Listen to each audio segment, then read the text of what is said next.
Let's talk about what voiceover clients really want. Hey there, voiceover true believers. Welcome back to the channel. My name's Mike Hathcote. I'm a full-time voice actor and voiceover coach. And the reason why this channel exists is to help you grow and sustain your voiceover business. So today we're going to talk about something that is so crucial in your business, and this is something that doesn't really get talked about a lot, and that is what voiceover clients actually want. So after 30 years in this business and countless conversations with clients, I'm going to break down today what clients really want, what's going to make them come back over and over again, what frustrates them, and even what can make them just silently go away. This is the kind of insight that will transform your career, because once you understand what clients really want, then you become incredibly easy to hire and even easier to rehire. Like I've said on here countless times, most beginners think that the best thing that you can do in voiceover is have a good voice, whatever that means. But that is not even close to what clients want. Clients want somebody that will make their job easier. Because every client, I don't care if it's an e-learning producer, a commercial producer, or a video game producer, they all have an end client that they are trying to satisfy. They're under pressure, they've got deadlines, they're juggling a lot. And so our job as the talent is to make their job as easy as possible. So when you deliver clean, quality, accurate voiceovers that make their project look good, you automatically look good. You're not just delivering a voiceover, you're actually making them the hero of their own process. And of course, clients are going to stick with you if you actually make them look like heroes. That one little shift in your mindset will probably put you in the top 10% of voiceover actors in the industry. Just that one little thing. Next, I want to talk about speed or delivery times, because speed is great, but quality always wins. So make sure that you're not diminishing your quality of reads by trying to get it to them too quickly. Of course, clients love fast turnaround times. They love you being responsive. They love you being efficient. But here's something that a lot of beginners don't realize.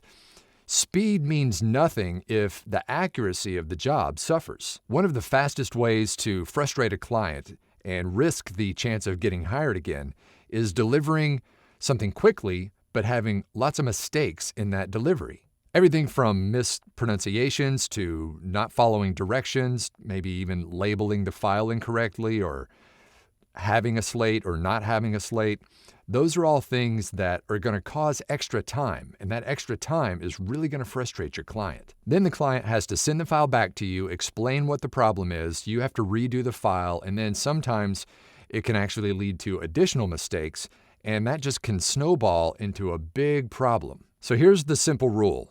Fast is good, correct is better. Fast and correct get you hired forever. Clients want plug-and-play audio, not additional editing projects. So this is one of the things that a lot of new voice actors don't realize, and that is that when you send a file to a client, they don't want to have to trim any kind of extra silences or remove breaths or reprocess the audio. They want something they can drop right into their project and continue with their workflow. Every unnecessary minute that client has to spend fixing your audio, even though it overall sounds fine, those little tiny things add up. And the more of those you actually create for the client, the more they're thinking, I need to hire somebody that doesn't create extra work. So if you want to stand out in a sea of mediocrity out there, deliver clean, polished, consistent audio every time so that they don't have to do any extra work to complete their project. All right, next I want to talk about pickups. Pickups are when you have to change something on the original file and resend it back to the client. Now, the main thing to remember here is that your pickups need to be seamless, not good enough. They need to match exactly what the original sound of the original file is. So I'm talking same tone, same pace, same volume, same mic distance. I mean, the same environment. Everything should be exactly the way the original file was recorded, just with the new line. So before recording your pickup, make sure that you go back to the original file, listen to the tone and the pace and, judge your mic distance and all that kind of thing. And make sure that the new line that you're recording is the exact same everything as the original line, and then copy and paste it in. If you do all this right, the client is not going to be able to tell where that new line was added. It'll just flow seamlessly with the rest of the recording. Now let's talk about pricing.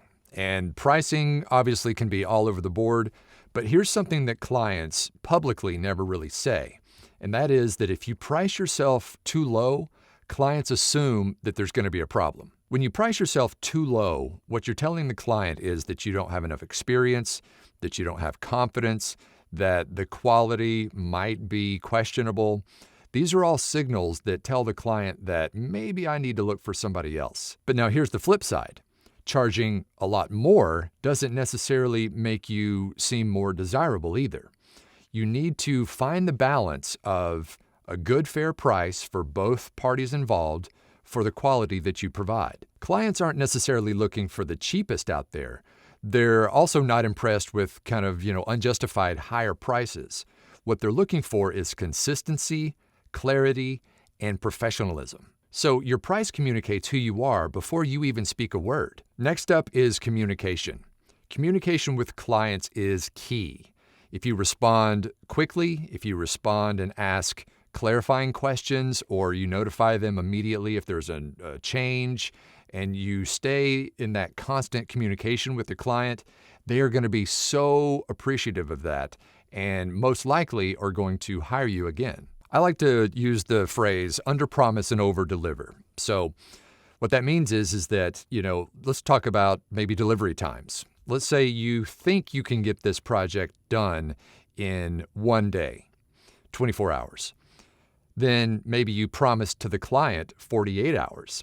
That way, if you get it to them early, you look like the hero, which in turn makes them look like the hero because they can actually get to the next phase of their project quicker. So I'm under-promising by saying it'll be 2 days, but if I get it to them in 24 hours, they are going to be delighted.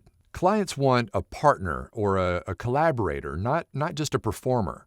And of course, in this day of AI, clients are just begging for that collaboration, that back and forth.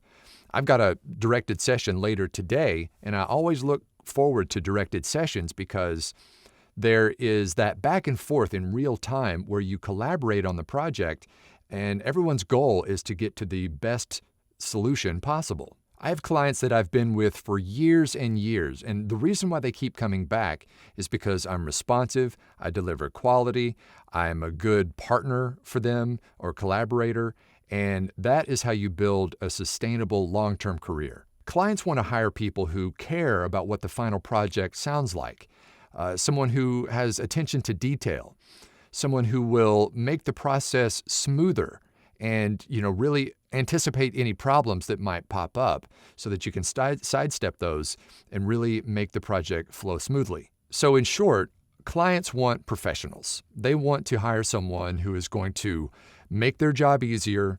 And the more you act like a partner and a collaborator, the more you become irreplaceable. All right, everything we've talked about today kind of boils down into one big truth, and that is that most new voice actors, they lose clients because of some simple yet very avoidable mistakes. It's not because of their voice, it's not because of their talent, it's because they don't know what clients actually expect. This is exactly why I've created this brand new free resource for you called the Top 5 Beginner Mistakes that Voice Actors Make and How to Avoid Them. It is a video and a companion PDF that you can download and keep on your desk so that you can avoid the top mistakes that most new voice actors make. So the link for that free resource is down in the description below. So when you download that, it's going to help you start strong, avoid those big mistakes that a lot of people make, and become the kind of talent and voice actor that you want to be. At the end of the day, success in voiceover really comes down to one main thing, and that is be the easiest part of your client's day. Deliver clean, accurate audio, communicate effectively, match your pickups exactly, be reliable, be consistent, and be a partner. You do all that, and clients won't just hire you, they'll actually stick with you. Well, thank you for watching today. I appreciate you being here as always. And if you like this kind of content, feel free to hit the like and subscribe button and hit that notification bell so that you can get this content as quickly as it drops. And lastly, I mentioned earlier that I had a directed session coming up later today. And if you want to learn what all goes into a directed session, how to prepare for it, and how to conduct a directed session with a client, then you may want to check out this right here.